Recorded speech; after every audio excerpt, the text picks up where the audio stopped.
महत्त्वाची बातमी आहे। बारामतीमध्ये श्रीनिवास पवार यांच्या शरयू मोटर्समध्ये पोलिसांचं सर्च ऑपरेशन सुरू आहे। श्रीनिवास पवार युगेंद्र पवार यांचे वडील आहे। युगेंद्र पवार हे बारामतीचे शरद पवार गटाचे उमेदवार आहेत आणि याच ठिकाणावरून आमचे प्रतिनिधी प्रदीप कापसे आपल्यासोबत आहेत। प्रदीप, युगेंद्र पवार यांचे वडील श्रीनिवास पवार आणि त्यांच्या मालकीच्या शरयू मोटर्समध्ये सध्या सर्च ऑपरेशन।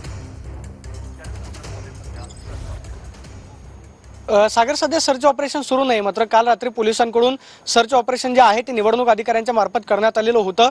हेच ते शरयू मोटर्सचं आपण कार्यालय पाहायला मिळते की ज्या ठिकाणी रात्री निवडणूक निर्णय अधिकारी जे आहेत त्या ठिकाणी पोलिसांच्या मदतीने आलेले होते।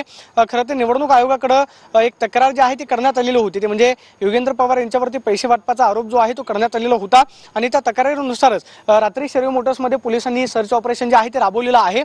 मात्र निवडणूक निर्णय अधिकाऱ्यांकडून जी माहिती मिळते ते म्हणजे या चौकशीमध्ये कोणत्याही प्रकारचं तथ्य जे आहे ते मात्र आढळून आलेलं नाही। बारामतीमध्ये एक हाय व्होल्टेज लढत पाहायला मिळते, चुलता विरुद्ध पुतण्या असा एक थेट संघर्ष विधानसभेमध्ये आपल्याला पाहायला मिळतोय। मात्र श्रीनिवास पवार यांच्या मालकीचं खरं तर हे शरयू मोटर्सचं कार्यालय आहे। याच ठिकाणी स्वतः श्रीनिवास बापू जे आहेत ते आपल्या खरं तर व्यवसायाचा कार्यभार जे आहे ते सांभाळत असतात। रात्री श्रीनिवास पवार यांच्या केबिनची सुद्धा तपासणी जी आहे ती खरं तर निवडणूक त्याचबरोबर पोलिसांच्या मदतीने करण्यात आली। मात्र रात्री चौकशीमध्ये कोणत्याही प्रकारचं तथ्य जे आहे ते आढळून आलेलं नाही। समोर आपण पाहतोय की श्रीनिवास पवार ही आपल्याला सध्या शरयू मोटर्समध्येच पाहायला मिळत आहेत। मात्र या संदर्भातली अधिकची माहिती जी आहे ती काही वेळानंतर दिली जाईल। मात्र श्रीनिवास पवार हे माध्यमांशी बोलतात का हे खरं तर पाहणं महत्त्वाचं असणार आहे। हेच ते शरयू मोटर्सचं कार्यालय आहे की ज्या ठिकाणी रात्री पोलीस आलेले होते। पोलिसांनी रात्री सर्च ऑपरेशन जे आहे त्या ठिकाणी केलं।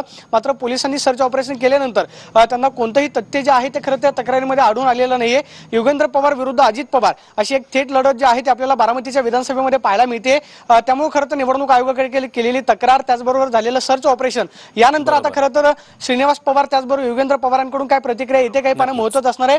मात्र रात्री पोलिसांकडून सर्च ऑपरेशन जे आहे ते करण्यात आलं। विशेष म्हणजे निवडणूक अधिकाऱ्यांकडे याची तक्रार जी आहे ती करण्यात आली होती। मात्र चर्चा करतात का हे पाहणं महत्त्वाचं असणार आहे। धन्यवाद तुम्ही दिलेल्या या सविस्तर माहितीसाठी।